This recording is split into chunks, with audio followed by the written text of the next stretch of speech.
Hi hello ನಮಸ್ತೆ friends, ಎಲ್ಲರೂ ಹೇಗಿದ್ದೀರಾ? ಚೆನ್ನಾಗಿದ್ದೀರಾ ಅಂತ ಭಾವಿಸ್ತಾ ನಾನು ಕೂಡ ಚೆನ್ನಾಗಿದ್ದೇನೆ. ಬನ್ನಿ ಇವತ್ತಿನ ವ್ಲಾಗ್ ಸ್ಟಾರ್ಟ್ ಮಾಡೋಣ. ಇಲ್ಲಿ ಬಂದುಬಿಟ್ಟು ನಮ್ಮ ಅತ್ತೆಯವರು ಬೆಳಗ್ಗೆ ಲಕ್ಷ್ಮೀ ಪೂಜೆ ಮಾಡಿದ್ವಿ ಅಲ್ವಾ, ಸೊ ಅದನ್ನು ಇಳಿಸ್ತಾ ಇದ್ರು ನೆಕ್ಸ್ಟ್ ಡೇ ಮಾರ್ನಿಂಗ್. ಇಲ್ಲಿ ಬಂದುಬಿಟ್ಟು ನಮ್ಮ ಡಿಂಪು ದಾಳಿಂಬೆ ಬೀಜ ಎಲ್ಲ ಸಿಪ್ಪೆ ತೆಗೆದು ಸಪ್ರೇಟ್ ಮಾಡಿ ಇಟ್ಟಿದ್ಲು. ಆ್ಯಪಲ್ಲು ಮತ್ತು ದಾಳಿಂಬೆ ಎಲ್ಲ ಪೂಜೆಗೆ ಇಟ್ಟಿದ್ದು. ಜ್ಯೂಸ್ ಮಾಡಿಕೊಡು ಅತ್ತೆ ಅಂದು, ಸೊ ಜ್ಯೂಸ್ ಮಾಡಿದ್ವಿ, ಜ್ಯೂಸ್ ಕುಡಿದ್ವಿ. ಸೊ ಜ್ಯೂಸ್ ಕುಡಿದ ನಂತರ ಟೈಮು ಸಾಯಂಕಾಲ ಆಯಿತು. ಸೊ ಸಾಯಂಕಾಲ ಕರೆಂಟ್ ಹೋಗಿತ್ತು ನಮ್ಮ ಕಡೆ, ಅದೇ ಮಳೆ ಬರ್ತಾ ಇತ್ತು ಜೋರಾಗಿ. ಸೊ ನನ್ನ ಮಗ ಆಟ ಆಡ್ತಾ ಇದ್ದ. ಸೊ ಇವತ್ತಿನ ಬ್ಲಾಗ್ ಇಲ್ಲಿಗೆ ಎಂಡ್ ಮಾಡ್ತಾ ಇದ್ದೀನಿ. ಮಳೆ ನೋಡ್ತಾ ಇರ್ಬೋದು, ಫುಲ್ಲು ಬರ್ತಾ ಇದೆ. ನೆಕ್ಸ್ಟ್ ಮತ್ತೆ ನಾಳೆ ಇದೇ ವಿಡಿಯೋ ಕಂಟಿನ್ಯೂ ಮಾಡ್ತೀನಿ friends. Hi good morning friends. ಇಲ್ಲಿ ಬಂದುಬಿಟ್ಟು ಬೆಳಗ್ಗೆ ನಮ್ಮ ಮನೆಯವರು ನನ್ನ ಮಗ ಆಟ ಆಡ್ತಾ ಟಿ ವಿ ನೋಡ್ಕೊತ ಕೂತ್ಕೊಂಡಿದ್ದಾರೆ. ನಮ್ಮ ಮನೆ ಮುಂದೆ ದಿನಾಲು ಆಕಳಗಳು ಬರ್ತವೆ. ನಮ್ಮ ಅತ್ತೆಯವರು ಏನಾದರೂ ಇದ್ದರೆ ಇಡ್ತಾರೆ, ಹಣ್ಣುಗಳು ಅದು, ಮತ್ತಿಲ್ಲಾಂದರೆ ಬೆಲ್ಲ ಹಾಕಿ ಕಲಿತು ಇಡ್ತಾರೆ. ಸೊ ಹಾಗಾಗಿ ಡೈಲಿ ಬರ್ತಿರ್ತವೆ. ನನ್ನ ಮಗಗಂದ್ರೆ ಅಷ್ಟು ಖುಷಿ. ಹಂಗೆ ನೋಡಿದರೆ ನಮ್ಮ ಮಾಮ ಅವರು ಮಾರ್ಕೆಟ್ಗೆ ಹೋಗಿ ಹೂ ಮತ್ತು ಅದು ಪೂಜೆಗೆ ತಂದರು ಸಾಮಾನು. ಸೊ ಇಲ್ಲಿ ಬಂದುಬಿಟ್ಟು ಸಿಂಪಲ್ ರಂಗೋಲಿ ನೋಡ್ತಾ ಇರ್ಬೋದು, ಈ ಥರ ಹಾಕಿದ್ದೆ ಇವತ್ತು. ರಂಗೋಲಿ ಎಲ್ಲ ಹಾಕಿದ ನಂತರ ಇಲ್ಲಿ ಬಂದುಬಿಟ್ಟು ಹಾಲು ಬಿಸಿ ಮಾಡ್ಲಿಕ್ಕೆ ಇಟ್ಟು ನನ್ನ ಮಗಗೆ ರಾಗಿದು ಗಂಜಿ ಮಾಡ್ತಾಯಿದ್ದೀನಿ, ರಾಗಿ ಸರಿ ಇಟ್ಟು. ಸೊ ಆನಂತರ ಚಹಾ ಮಾಡ್ಲಿಕ್ಕೆ ಇಟ್ಟಿದ್ದೇನೆ. ಸೊ ಚಹಾ ಮಾಡೋದಾಯಿತು. ಎಲ್ಲರೂ ಕೂತ್ಕೊಂಡು ಚಹಾ ಕುಡಿದ್ವಿ. ಚಹಾ ಕುಡಿದ ನಂತರ ನಮ್ಮ ಅತ್ತೆಯವರು ಪೂಜೆ ಮಾಡ್ತಾಯಿದ್ರು. ಸ್ನಾನ ಮಾಡಿಬಿಟ್ಟು ಬಂದು ನಮ್ಮ ಮಾಮ ಅವ್ರದ್ದು ಸ್ನಾನ ಆಗಿತ್ತು. ನನ್ನ ಮಗ ನಮ್ಮ ಅತ್ತೆಯವರು ಪೂಜೆ ಮಾಡಬೇಕಾದ್ರೆ ಸೀದಾ ದೇವ್ರ ಮನೆಯಲ್ಲಿ ಹಿಂದೆ ಕಲೆ ಬಿಡ್ತಾನೆ ನಮ್ಮ ಫ್ರೆಂಡ್ಸ್, ಅಷ್ಟು ಇಷ್ಟ ಅವನಿಗೆ. ಸೊ ಇಲ್ಲಿ ಬಂದುಬಿಟ್ಟು ಪಡ್ಡು ಮಾಡಿದ್ವಿ ಟಿಫನ್ನಿಗೆ. ಬಂದುಬಿಟ್ಟು ಇಲ್ಲಿ ಚಟ್ನಿ ರೆಡಿ ಆಯಿತು.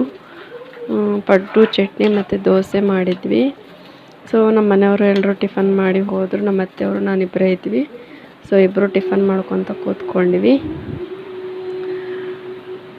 ಪ್ಲೀಸ್ ಫ್ರೆಂಡ್ಸ್, ವಿಡಿಯೋ ಇಷ್ಟ ಆದರೆ ಒಂದು ಲೈಕ್ ಮಾಡಿರಿ, ಕಮೆಂಟ್ ಮಾಡಿರಿ, ಶೇರ್ ಮಾಡಿರಿ, ಸಬ್ಸ್ಕ್ರೈಬ್ ಮಾಡ್ಕೊಂಡು ವೀಡಿಯೋಸ್ ನೋಡಿರಿ. ನಮಗೂ ಸ್ವಲ್ಪ ಸಪೋರ್ಟ್ ಮಾಡಿರಿ, ಹೆಲ್ಪ್ ಆಗುತ್ತೆ. ನನಗೆ ತಿಳಿದಷ್ಟು ನಾನು ಮಾಡ್ತಾಯಿದ್ದೀನಿ ವೀಡಿಯೋಸು. ಇಲ್ಲಿ ಬಂದುಬಿಟ್ಟು ನಮ್ಮ ಮನೆಯವರು ಸಾಯಂಕಾಲ ಬಜ್ಜಿ ಮತ್ತು ಬಾದಿಷ ಅಂದರೆ ನನಗೆ ತುಂಬ ಇಷ್ಟ. ಸೊ ಹಾಗಾಗಿ ಬಾದಿಷ ತೊಗೊಂಡು ಬಂದಿದ್ದರು.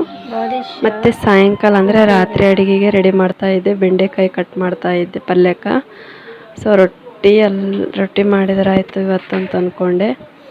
ರೊಟ್ಟಿ ಮಾಡಿ ತುಂಬ ದಿನ ಆಗಿತ್ತು. ಸೊ ಹಾಗಾಗಿ ಪೂಜೆ ಅದು ಇದು ಜಾಸ್ತಿ ಸ್ವೀಟ್ ತಿಂದು ಸಾಕಾಯ್ತು. ಹಾಗಾಗಿ ಖರ್ಚು ಚಟ್ನಿ ಮಾಡ್ತಾಯಿದ್ರು ನಮ್ಮ ಅತ್ತೆ. ಅಂದರೆ ಹಸಿಮೆಣ್ಸಿನ್ಕಾಯಿ ಚಟ್ನಿ ಅಂದರೆ ತುಂಬ ಇಷ್ಟ. ಭಾಳ ದಿನ ಆಗಿತ್ತು ತಿಂದು, ಬಾಯೆಲ್ಲ ಇದಾಗದಂಗೆ ಆಗಿತ್ತು. ಸೊ ಹಾಗಾಗಿ ಮಾಡ್ತಾಯಿದ್ರು, ಫ್ರೈ ಮಾಡಿದರು. ಸೊ ನಾನು ಮಿಕ್ಸಿಗೆ ಹಾಕಿದೆ. ಆ ಕಡೆ ಬೇಳೆ ಮಾಡ್ಲಿಕ್ಕೆ ಇಟ್ಟಿವಿ ಮತ್ತು ಅನ್ನಕ್ಕೆ ಇಟ್ಟಿದ್ದೆ. ಸೊ ಬೆಂಡೆಕಾಯಿ ಫ್ರೈ ಮಾಡಿದ್ದೆ ಆಲ್ರೆಡಿ, ಎಲ್ಲ ಆಯಿತು ಅಡುಗೆ. ಸೊ ನಮ್ಮ ಮನೆಯವ್ರಿಗೆ ಊಟ ಕೊಟ್ಟರಾಯ್ತು ಅಂತಂದ್ಬಿಟ್ಟು ಪ್ಲೇಟ್ನಲ್ಲೇ ಹಾಕಿ ಊಟಕ್ಕೆ ಕೊಟ್ಟೆ. ಸೊ ಎಲ್ಲರದ್ದು ಊಟ ಆಯಿತು ಫೈನಲಿ. ತೋರಿಸ್ಲಿಕ್ಕಾಗಲಿಲ್ಲ, ಕರೆಂಟ್ ಹೋಗಿತ್ತು. ಸೊ ಹಾಗಾಗಿ ಇಲ್ಲಿ ನನ್ನ ಮಗ ಮತ್ತು ನಮ್ಮ ಡಿಂಪು ನಮ್ಮ ಮನೆಯವರು ಫುಲ್ ಆಟ ಆಡ್ತಾ ಇದ್ದಾರೆ, ನೋಡ್ತಾ ಇರ್ಬೋದು. ನೀ ನೈಟ್ ಟೈಮ್ ಆಟ ಆಡಿಸಿ ನಿಲ್ಲಿಸ್ಬೇಕು, ಅಷ್ಟು ಖುಷಿ ಇರ್ತದೆ ಅವನಿಗೆ.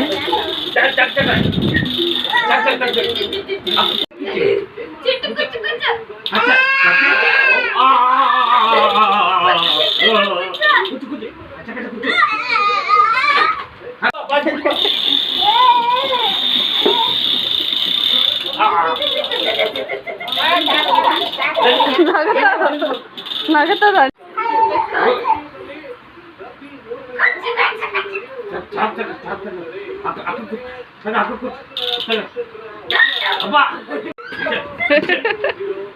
ಏ ಪಪ್ಪಲ, ನಿಮ್ಮ ಪಪ್ಪಾಗ ಚುಚ್ಚಿದ್ರೆ ಬಿಡ್ಸಾಗಲ್ಲ, ನಗತಿದ್ಯಾ ಮಗನೇ?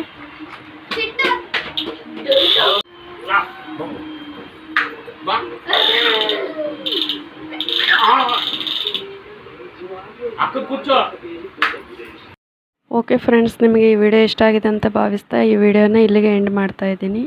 ಈ ವ್ಲಾಗ್ ಇಷ್ಟ ಆದರೆ ಪ್ಲೀಸ್ ಲೈಕ್ ಮಾಡಿರಿ. ನಮಸ್ತೆ, ಗುಡ್ ನೈಟ್, ಬಾಯ್, ಟೇಕ್ ಕೇರ್ ಫ್ರೆಂಡ್ಸ್.